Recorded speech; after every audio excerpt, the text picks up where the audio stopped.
लोगों के लिए लेकर के आए हैं न्यूक्लियर फिजिक्स का इंपॉर्टेंट क्वेश्चन, क्योंकि अगर आप अपना सिलेबस कंप्लीट कर लिए हैं तो इंपॉर्टेंट क्वेश्चन को आपको समझने में भी दिक्कत नहीं होगी। और जो हम इंपॉर्टेंट क्वेश्चन दे रहे हैं यदि आप उसको एग्जामिनेशन के लिए तैयार करके जाते हैं तो हम समझ रहे हैं कि आपका एग्जामिनेशन बहुत ही अच्छा होगा, क्योंकि जो पेपर हम बना रहे हैं वो मैक्सिमम आपके क्वेश्चन एग्जामिनेशन में हमें आशा है कि वो आ जाने चाहिए। और यदि आपके एग्जामिनेशन में वो मैक्सिमम क्वेश्चन आ जाता है तो हम समझ रहे हैं कि आपका पेपर बहुत ही अच्छा होगा। और इस तरह से आप जो है अपना सिलेबस यदि कंप्लीट कर लिए हैं तो अब आप हमारे इम्पॉर्टेंट क्वेश्चन को रेडी करते चले जाएंगे। तो आइए हम लोग देखते हैं इम्पॉर्टेंट क्वेश्चन। तो हम आप लोगों को न्यूक्लियर फिजिक्स का इम्पॉर्टेंट क्वेश्चन बताते हैं। ये क्वेश्चन नंबर 1 है, what is mass defect? From mass defect explain binding energy. तो मास डिफेक्ट के बारे में हम समझ रहे हैं कि आप सभी लोग पढ़े होंगे, क्योंकि जो न्यूक्लियस हम लोग लेते हैं उसके अंदर क्या होता है, प्रोटॉन और न्यूट्रॉन होता है। और प्रोटॉन और न्यूट्रॉन जो है एक स्ट्रॉन्ग अट्रैक्टिव फोर्स के द्वारा जो है वो बंधे होते हैं, ठीक है। तो इसके कारण क्या होता है कि जब न्यूक्लियस का फॉर्मेशन होता है तो कुछ ना कुछ एनर्जी लॉस होती है, या जो न्यूट्रॉन और प्रोटॉन को जब हम लोग डिकम्पोज करते हैं, अलग अलग करते हैं, तो उस कंडीशन में न्यूक्लियस का जो मास है वो कुछ ना कुछ लेस हो जाता है उसके कॉन्स्टिट्यूएंट पार्टिकल के मास से। तो हम लोग यहाँ पे डिफरेंस मासेस फाइंड करते हैं, न्यूक्लियस का मासेस और उसके कॉन्स्टिट्यूएंट पार्टिकल के सम का मासेस।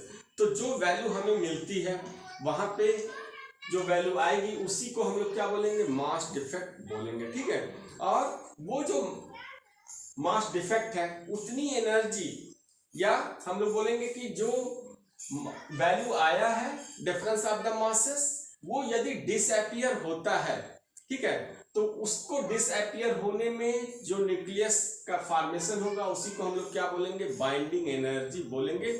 या मास डिफेक्ट फाइंड करने के बाद उसमें c² का मल्टीप्लाई कर देंगे तो जो वैल्यू आएगी उसको हम लोग बाइंडिंग एनर्जी बोलेंगे।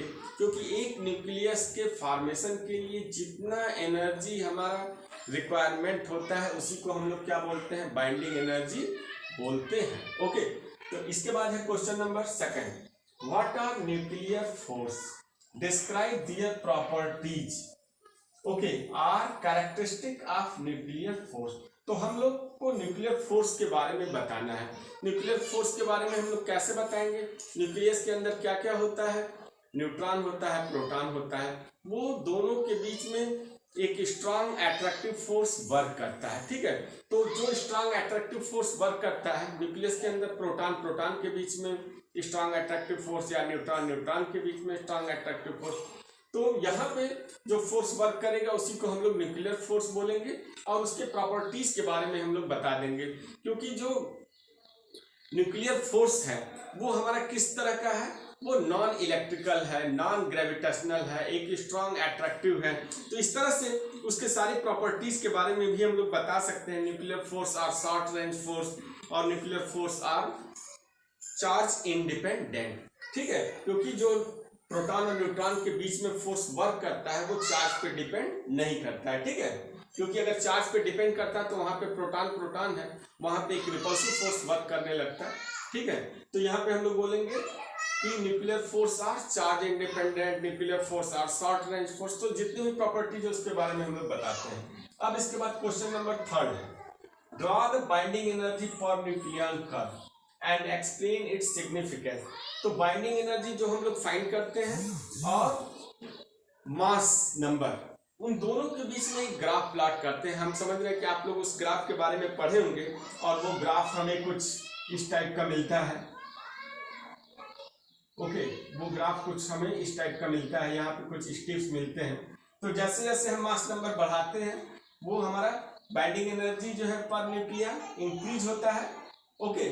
और उसके बाद लास्ट में ये जा करके डिक्रीज होता है। तो लगभग मैक्सिमम जब मास नंबर हम लोग देखते हैं तो वहां पे बाइंडिंग एनर्जी हमें मैक्सिमम मिलती है। तो उसके बीच में हम लोगों को एक ग्राफ प्लॉट करना होगा, बाइंडिंग एनर्जी पर न्यूक्लियन और मास नंबर के बीच में, ठीक है। अब इसके बाद है क्वेश्चन नंबर 4। तो क्वेश्चन नंबर 4 में describe liquid drop model of nucleus, point out it's usefulness and limitation in understanding nuclear phenomena. तो हम लोगों को यहाँ पे लिक्विड ड्रॉप मॉडल के बारे में बताना है। लिक्विड ड्रॉप मॉडल के बारे में हम लोग कैसे बताएंगे, न्यूक्लियस ले लेंगे, ओके, और लिक्विड ड्रॉप ले लेंगे। उन दोनों की हमें क्या करनी है कि सिमिलरिटीज के बारे में बताना है कि कैसे जो है लिक्विड ड्रॉप का फॉर्मेशन होता है, कैसे जो है वो न्यूक्लियस का फॉर्मेशन होता है, ठीक है। तो और कैसे हमारा लिक्विड का ड्रॉप स्प्लिट करता है, उसी सिमिलरिटीज के अनुसार जो है हमारा न्यूक्लियस भी स्प्लिट करता है। तो उस वहां पे हम लोग न्यूक्लियर फिजन का यूज करते हैं, ठीक है। तो इस तरह से इसके बाद इसका कहाँ तक लिमिटेशन है, कहाँ तक ये एप्लीकेबल हो सकता है, ओके, इसको हम लोग दिखा सकते हैं, इसका यूजफुलनेस क्या है, okay. Question number 5, explain the shell model of the nucleus. What are the magic number, how does the shell model explain the magic number. तो हम लोग यहाँ पे सेल मॉडल के बारे में पढ़ेंगे। जिस तरह से हम लोग पढ़ते हैं इलेक्ट्रॉन का डिस्ट्रीब्यूशन सेल्स या सब सेल्स में होता है, उसी तरीके से न्यूक्लियस भी अगर न्यूक्लियस में एक अपना फिक्स नंबर रखता है, ठीक है, तो उस कंडीशन में वो न्यूक्लियस जो है वो मेरा मोर स्टेबल होता है, ठीक है। तो इलेक्ट्रॉन किस तरह से रहता है अपने सेल्स और सब सेल्स में, उसकी क्या संख्या होनी चाहिए, 2, 10, 18, 36, 54, ओके, और 86 इलेक्ट्रॉन यदि है तो यहाँ पे इलेक्ट्रॉनों का डिस्ट्रीब्यूशन इस तरीके से हो गया। अब यहाँ पे न्यूक्लियस किस तरीके से न्यूक्लियस के अंदर है, उसकी अगर संख्या हम लोगों के पास जो है वो इस तरह से 2, 8, 20, 28, 50, 82 और 126 न्यूक्लियस, आइदर प्रोटॉन और न्यूट्रॉन अगर ये न्यूक्लियस के अंदर है तो वो न्यूक्लियस हमारा मोर स्टेबल कहलाता है और यही नंबर हमारे मैजिक नंबर कहलाते हैं। इस तरह से हम लोग इसके बारे में पूरा एक्सप्लेन करेंगे, ठीक है, और मैजिक नंबर को भी एक्सप्लेन करेंगे। यही हमारा सेल मॉडल है, ओके। अब इसके बाद question number 6, discuss the semi empirical mass formula by giving the meaning of each term in it. हम लोगों को यहाँ पे सेमी इंपिरिकल मास फार्मूला के बारे में बताना है। तो हम लोग इसके पहले बाइंडिंग एनर्जी पढ़े थे। अब वो बाइंडिंग एनर्जी हमारी किस किस के कारण जो है वो इफेक्ट होती है, तो वहाँ पे बहुत सारी और भी एनर्जी वर्क करती है, जैसे कि वॉल्यूम एनर्जी है, सरफेस एनर्जी है, पेयरिंग एनर्जी है। तो ये सब एनर्जी क्या करती है कि बाइंडिंग एनर्जी को इफेक्ट करती है। तो इन सभी एनर्जी को हम लोग कंबाइन कर देंगे और कंबाइन करने के बाद जो एनर्जी का फार्मूला हमें मिलेगा उसी को हम लोग सेमी इंपिरिकल मास फार्मूला बोलेंगे, ठीक है। तो इसके बारे में हम लोगों को बताना होगा, यही हमारा सेमी इंपिरिकल मास फार्मूला कहलाएगा, ओके। अब इसके बाद question number 7, what do you understand by radioactive disintegration, okay, state the law of radioactive disintegration and derive the Rutherford Soddy law. तो हम लोग जो भी रेडियोएक्टिव एलिमेंट लेते हैं जैसे कि यूरेनियम है, थोरियम है, तो ये क्या होता है कि नेचुरली डिसइंटीग्रेट होता है, नेचुरली ये ब्रेक होता जाता है, स्प्लिट होता जाता है, ठीक है, और नए नए एलिमेंट मिलते जाते हैं। तो हम लोगों को उसी के बारे में ला बताना है कि किस तरीके से हमारा रेडियोएक्टिव डिसइंटीग्रेशन होता है या आफ्टर सम टाइम कितना अमाउंट ऑफ रेडियोएक्टिव सब्सटेंस बचता है। तो उसके लिए हम लोग के पास जो फार्मूला है उस फार्मूले को हम लोग क्या करते हैं कि डिराइव करते हैं। वो फार्मूला आप लोग पढ़े होंगे, n = n0 exponential minus lambda t, okay. तो t टाइम पे remaining amount of the atom of disintegration element इतना बच रहा है और ये हमारा जो n है वो टाइम के साथ एक्सपोनेंशियली जब हम लोग इसका ग्राफ देखते हैं तो वो डिक्रीज करता है कि कितना अमाउंट ऑफ जो है वो बचा है, ठीक है। और ये हमारा इनिशियल नंबर ऑफ एटम्स है और ये हमारा t जो है वो टाइम है, लैम्डा जो है वो d के कांस्टेंट। अब इसके बाद हम लोग बताएंगे क्वेश्चन नंबर 8, ओके।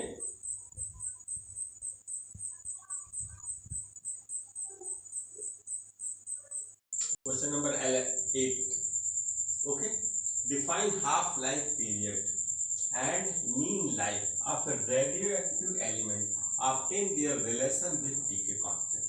तो हम लोगों को यहाँ पे हाफ लाइफ पीरियड के बारे में बताना है। कैसे हम लोग बताएंगे, जो भी रेडियोएक्टिव सब्सटेंस हम लोग लेते हैं उसका पूरा हाफ डिसइंटीग्रेट में जो भी टाइम लगता है उसको हम लोग हाफ लाइफ पीरियड बोलते हैं। तो हाफ लाइफ और डीके कांस्टेंट में हम लोग अगर रिलेशन निकाल देते हैं तो वही हमारा हाफ लाइफ पीरियड का रिलेशन हो जाएगा। और वो रिलेशन आपको शायद हो सकता है कि पता हो, T = 0.693 अपान लैम्डा। तो ये है हाफ लाइफ पीरियड का रिलेशन और ये फार्मूला हम लोगों को यहाँ पे डिराइव करना पड़ेगा। उसके बाद है मीन लाइफ। तो मीन लाइफ में हम लोग क्या करते हैं कि जो भी हम लोग रेडियोएक्टिव सब्सटेंस लेते हैं, प्रत्येक एटम्स की कब कौन एटम डिसइंटीग्रेट होगा ये हमें नहीं पता होता। तो एक एक एटम के लाइफ को हम लोग सम करते हैं और टोटल नंबर ऑफ एटम से हम लोग डिवाइड कर देते हैं, तो वो हमारा निकल जाता है मीन लाइफ। तो मीन लाइफ में और हम लोगों को हाफ लाइफ पीरियड में रिलेशन फाइंड करना है। तो वो रिलेशन हम लोग क्या निकालेंगे, मीन लाइफ को हम लोग TA से रिप्रेजेंट करते हैं और हाफ लाइफ को हम लोग T हाफ से रिप्रेजेंट करेंगे अपॉन 0.693। ये रिलेशन आएगा मीन लाइफ में और हाफ लाइफ में, ये रिलेशन हम लोग दिखा देंगे। तो ये हमारा क्वेश्चन जो है वो कंप्लीट हो जाएगा। ठीक है, अब इसके बाद है क्वेश्चन नंबर 9। ओके, तो क्वेश्चन नंबर 9 को बताने के लिए आप लोगों को क्या करना है, बहुत ही आसान question. Explain nuclear fission. Nuclear fission के बारे में आप सभी लोग पढ़े होंगे। कोई भी यूरेनियम हम लोग एलिमेंट लेते हैं जो कि रेडियो एक्टिव एलिमेंट है, अगर उस पर हम लोग न्यूट्रॉन से बम्बार्डमेंट करें तो वो हमारा जो यूरेनियम न्यूक्लियस है वो हमारा स्प्लिट कर जाएगा 2 एलिमेंट में, बेरियम और क्रिप्टॉन में। तो यहाँ पे उसके बाद बहुत सारी एनॉर्मस एनर्जी जो है वो रिलीज होगी। तो this is the nuclear fission. और इसका एक्सप्लेनेशन हम लोग जो है, how do you explain it on the basis of liquid drop model. Liquid drop model के बेसिस पे हम लोग इसका जो है एक्सप्लेनेशन कर देंगे। लिक्विड ड्रॉप में हमने बताया था कि न्यूक्लियस और लिक्विड का ड्रॉप में सिमिलरिटीज होती है, वो लिक्विड का ड्रॉप स्प्लिट करेगा तो 2 अलग ड्रॉप बनेंगे। उसी तरीके से न्यूक्लियस भी हमारा स्प्लिट कर रहा है तो 2 न्यू एलिमेंट का फॉर्मेशन हो रहा है। तो हम लोग लिक्विड ड्रॉप मॉडल के बेसिस पे इसका एक्सप्लेनेशन करेंगे। यही हमारा बोर-व्हीलर थ्योरी भी कहलाता है। ठीक है, या बोर-व्हीलर थ्योरी के भी बेसिस पे हम लोग इसका एक्सप्लेनेशन कर सकते हैं, वो सिमिलर है। ठीक है, अब इसके बाद है क्वेश्चन नंबर 10। अब यहाँ पे क्या है, एक्सप्लेन न्यूक्लियर फ्यूजन। तो यहाँ पे हैवी एलिमेंट फ्यूजन में क्या हो रहा था कि स्प्लिट हो रहा था। फ्यूजन में क्या होगा कि 2 लाइट एलिमेंट कंबाइंड होकर के एक हैवी एलिमेंट बनाएगा, जैसे कि प्रोटियम 1H1 और 1H1, ठीक है, मिलकर के ड्यूटेरियम बन जाएगा। ठीक है, प्रोटियम मिलकर के ड्यूटेरियम बनेगा और उसके अलावा एक एलिमेंट निकलेगा। ठीक है, न्यूक्लियस का फॉर्मेशन होगा और एनॉर्मस अमाउंट ऑफ एनर्जी भी जो है वो रिलीज होगी। ठीक है, तो इस तरह से हम लोग इसको दिखा सकते हैं। उसके बाद है न्यूक्लियर फ्यूजन के बाद इसी न्यूक्लियर फ्यूजन का हम लोगों को यूज करना है। ओके, इसी न्यूक्लियर फ्यूजन का हम लोगों को यूज जो है वो करना है। स्टॉप कर दो। Question number 8। Okay, define half life period and mean life of A radioactive element, obtain there relation with decay constant. तो हम लोगों को यहाँ पे हाफ लाइफ पीरियड के बारे में बताना है। कैसे हम लोग बताएंगे, जो भी रेडियोएक्टिव सब्सटेंस हम लोग लेते हैं उसका पूरा हाफ डिसइंटीग्रेट में जो भी टाइम लगता है उसको हम लोग हाफ लाइफ पीरियड बोलते हैं। तो हाफ लाइफ और डीके कांस्टेंट में हम लोग अगर रिलेशन निकाल देते हैं तो वही हमारा हाफ लाइफ पीरियड का रिलेशन हो जाएगा। और वो रिलेशन आपको शायद हो सकता है कि पता हो, T = 0.693 अपान लैम्डा। तो ये है हाफ लाइफ पीरियड का रिलेशन और ये फार्मूला हम लोगों को यहाँ पे डिराइव करना पड़ेगा। उसके बाद है मीन लाइफ। तो मीन लाइफ में हम लोग क्या करते हैं कि जो भी हम लोग रेडियोएक्टिव सब्सटेंस लेते हैं, प्रत्येक एटम्स की कब कौन एटम डिसइंटीग्रेट होगा ये हमें नहीं पता होता। तो एक एक एटम के लाइफ को हम लोग सम करते हैं और टोटल नंबर ऑफ एटम से हम लोग डिवाइड कर देते हैं, तो वो हमारा निकल जाता है मीन लाइफ। तो मीन लाइफ में और हम लोगों को हाफ लाइफ पीरियड में रिलेशन फाइंड करना है। तो वो रिलेशन हम लोग क्या निकालेंगे, मीन लाइफ को हम लोग TA से रिप्रेजेंट करते हैं और हाफ लाइफ को हम लोग T हाफ से रिप्रेजेंट करेंगे अपॉन 0.693। ये रिलेशन आएगा मीन लाइफ में और हाफ लाइफ में, ये रिलेशन हम लोग दिखा देंगे, तो ये हमारा क्वेश्चन जो है वो कंप्लीट हो जाएगा। ठीक है, अब इसके बाद है क्वेश्चन नंबर 9। ओके, तो क्वेश्चन नंबर 9 को बताने के लिए आप लोगों को क्या करना है, बहुत ही आसान question. Explain nuclear fission. Nuclear fission के बारे में आप सभी लोग पढ़े होंगे। कोई भी यूरेनियम हम लोग एलिमेंट लेते हैं जो कि रेडियो एक्टिव एलिमेंट है, अगर उस पर हम लोग न्यूट्रॉन से बम्बार्डमेंट करें तो वो हमारा जो यूरेनियम न्यूक्लियस है वो हमारा स्प्लिट कर जाएगा 2 एलिमेंट में, बेरियम और क्रिप्टॉन में। तो यहाँ पे उसके बाद बहुत सारी एनॉर्मस एनर्जी जो है वो रिलीज होगी। तो this is the nuclear fission. और इसका एक्सप्लेनेशन हम लोग जो है, how do you explain it on the basis of liquid drop model. Liquid drop model के बेसिस पे हम लोग इसका जो है एक्सप्लेनेशन कर देंगे। लिक्विड ड्रॉप में हमने बताया था कि न्यूक्लियस और लिक्विड का ड्रॉप में सिमिलरिटीज होती है, वो लिक्विड का ड्रॉप स्प्लिट करेगा तो 2 अलग ड्रॉप बनेंगे। उसी तरीके से न्यूक्लियस भी हमारा स्प्लिट कर रहा है तो 2 न्यू एलिमेंट का फॉर्मेशन हो रहा है। तो हम लोग लिक्विड ड्रॉप मॉडल के बेसिस पे इसका एक्सप्लेनेशन करेंगे। यही हमारा बोर-व्हीलर थ्योरी भी कहलाता है। ठीक है, या बोर-व्हीलर थ्योरी के भी बेसिस पे हम लोग इसका एक्सप्लेनेशन कर सकते हैं, वो सिमिलर है। ठीक है, अब इसके बाद है question number 12। Explain nuclear reactor and its parts. तो न्यूक्लियर रिएक्टर में हम लोगों को करना क्या है कि जो भी हमारा रेडियोएक्टिव डिसइंटीग्रेशन होता है उसको self sustaining fission chain reaction करेंगे, और वहाँ पे हम लोग ये जो रिएक्शन होगा वो एक कंट्रोल्ड मैनर में होगा। ठीक है, और उसके द्वारा हम लोग एनॉर्मस अमाउंट ऑफ एनर्जी जो है वो प्रोड्यूस होगी और उसको हम लोग आगे चल करके यूज करेंगे। ठीक है, तो यहाँ पे इसके बहुत सारे पार्ट्स भी हैं कि हम कौन सा फ्यूल यूज करते हैं, उसका मॉडरेटर क्या है, उसका रिफ्लेक्टर क्या है, उसका कंट्रोलर क्या है, और वहाँ पे कूलेंट क्या है जो उसके चारों तरफ बायोलॉजिकल शील्ड लगाते हैं। तो ये सभी जो हम बता रहे हैं ये सभी इसके पार्ट्स हैं। तो न्यूक्लियर रिएक्टर के बारे में बताएंगे और उसके पार्ट्स के बारे में बताएंगे। ठीक है, तो ये क्वेश्चन आपका जनरली मैक्सिमम पूछता है जो भी आपके एग्जामिनेशन होते हैं और जो भी न्यूक्लियर फिजिक्स का पेपर होता है वहाँ पे ये क्वेश्चन आपको कंटिन्यूअस आता रहता है। ठीक है, इसके बाद है क्वेश्चन नंबर 13। उसमें है एक्सेलरेटर और डिटेक्टर के बारे में हम लोगों को पढ़ना है। ठीक है, तो एक्सेलरेटर और डिटेक्टर में पहला है साइक्लोट्रॉन। तो साइक्लोट्रॉन के बारे में हम लोगों को बताना होगा, और ये साइक्लोट्रॉन का जो यूज होता है वो आयंस को एक्सेलरेट करने में यूज होता है। आयंस को हाई स्पीड में हम लोग एक्सेलरेट करते हैं, वहाँ पे हम लोग साइक्लोट्रॉन का यूज करते हैं। ठीक है, उसके बाद है सेकंड में है जीएम काउंटर, जिसको कि हम लोग सीजर मूलर काउंटर भी बोलते हैं। तो जीएम काउंटर में हम लोग क्या करते हैं कि यहाँ पे जो है वो अल्फा बीटा गामा जो कि रेडिएशन निकलता है इसको हम लोग काउंट करने में इसका यूज करेंगे, और डिटेक्ट करने में भी हम लोग इसको यूज करते हैं। ठीक है, इसके बाद है सेंटिलेशन काउंटर। ठीक है, तो सेंटिलेशन काउंटर में हम लोग यहाँ पे जो alpha beta gamma rays emit होती है रेडियोएक्टिव सब्सटेंस के द्वारा, उसको हम लोग कैसे काउंट करें, वहां पे हम लोग सेंटिलेशन काउंटर का यूज करते हैं। ठीक है, तो ये इसमें से एक्सेलरेटर और डिटेक्टर में से भी आपको एक क्वेश्चन आ सकता है, या तो साइक्लोट्रॉन है, या जीएम काउंटर है, ठीक है, या सेंटिलेशन काउंटर है। तो इसके बारे में आपको फिर वहां पे डिटेल में बताना पड़ेगा।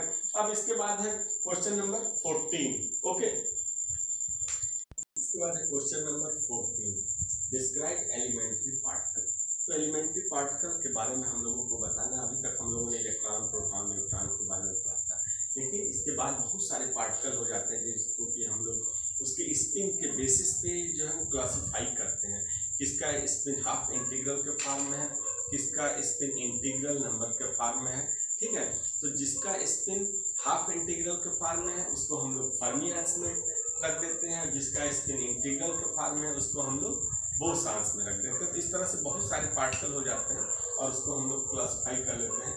तो मेनली हम लोगों को यहाँ पे लेप्टॉन, बैरियर्स और मेसॉन्स के बारे में बताना है। लेप्टॉन का मतलब लाइट वेट एलिमेंट्री पार्टिकल जो कि हमारे फर्मियंस में आते हैं, और यहाँ पे बैरियर्स का मतलब हैवी वेट एलिमेंट्री पार्टिकल, ये भी हमारे फर्मियंस में आते हैं। तो इसके बारे में हम लोगों को डिटेल में बताना है।